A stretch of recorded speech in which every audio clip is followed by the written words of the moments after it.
Sentaditos, por favor. Gracias. Buenas tardes, señoras y señores de los medios de comunicación. Bienvenidos al Centro de Atención Integral de Maicao. En nombre del Alto Comisionado de las Naciones Unidas para los Refugiados, ACNUR, y de las autoridades colombianas, le damos la bienvenida al Centro de Atención Integral a nuestra enviada especial, Angelina Jolie, y a nuestra alta comisionada adjunta, Kelly Clements.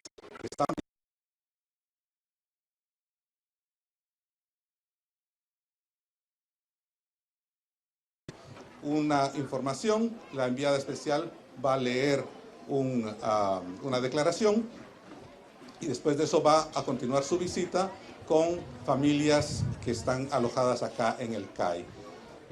Habrá la posibilidad de hacer preguntas a la alta comisionada adjunta y al representante de ACNUR en Colombia. Muchas gracias. Les ruego que por favor apaguen sus celulares antes de comenzar la rueda de prensa. Muchas gracias.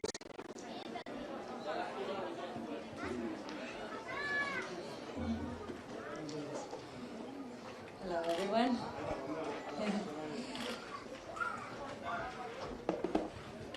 In 2000,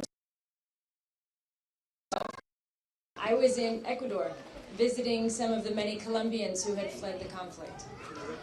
I said to the families that I had met that I looked forward to visiting Colombia itself when peace made it possible for them to return home. And today I have met returning Colombian refugees, but not for the reasons I had hoped.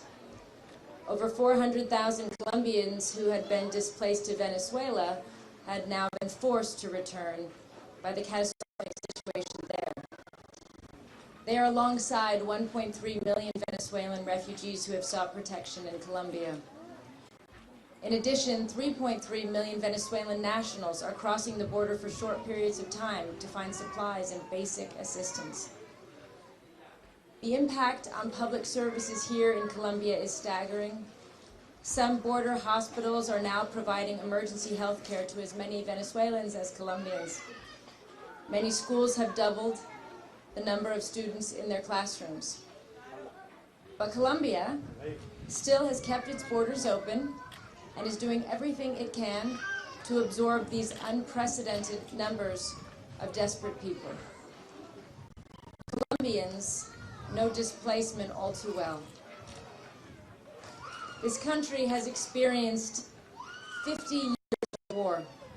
Its peace agreement is less than 3 years old and fragile. It is extraordinary that a country facing so many huge challenges of its own has shown such humanity and is making these life-saving efforts. I want to acknowledge the bravery, strength, and resilience of the Colombian people. The situation here in Colombia and in Peru and Ecuador puts the debate and rhetoric on refugee issues in many peaceful countries, including my own, into humbling context. Despite what that political rhetoric often implies, less than 1% of all refugees are resettled in Western nations. The vast majority of the world's uprooted people are displaced within their own borders or have crossed into neighboring countries like Colombia. Looking across the world, it seems that often those who have the least give the most. The humanitarian appeal issued by UNHCR and its partners in December last year is a quarter funded, 21% funded to be exact. In the meantime, the number of Venezuelan refugees and migrants has risen to over 4 million. This is a life and death situation for millions. UNHCR has received only a fraction of the funds it needs to do even the bare minimum to help them survive. The countries receiving them, like Colombia, are trying to manage an unmanageable situation with insufficient resources. But neither they nor humanitarian actors like UNHCR are getting the funds they need in order to keep the pace with this influx, and yet still they do everything they can. This is not only true of the Venezuela crisis. This picture of soaring numbers and declining funds is replicated internationally. On June 20th, we mark World Refugee Day. UNHCR expects another significant rise in the overall numbers of displaced people worldwide, and a fall in the number of people being able to return home, as the vast majority of refugees I have met long to do. Instead of focusing on how to address the gap in diplomacy and security and peace that is causing the number of people to move, we hear increasing talk of what individual governments are no longer prepared to do, whether that is to receive refugees or asylum seekers, or to contribute the funding to UN operations and appeals. With the numbers of refugees worldwide rising so fast, naive at best, duplicitous at worst, to present these policies as if they were some kind of solution. When your neighbor's house is on fire, you are not safe if you simply lock your door. Leadership is about taking responsibility, as generations before us took up their responsibility to address threats to peace and security and build a rules-based world order. We need that kind of leadership again today.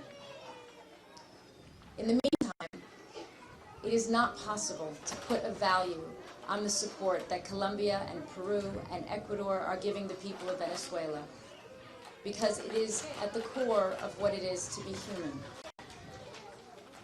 The human response is not to turn a blind eye. It is to acknowledge your fellow men and women and their suffering. It is to work towards solutions, no matter how hard. And above all, the human response is not to see and not to blame a victim of war or violence for their circumstances or for their requests to help their defenseless children. Today, we need more humanity than ever.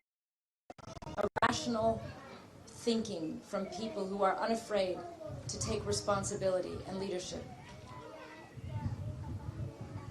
That will be my message as I leave Colombia and in the months to come, as I try to follow the last 2 days.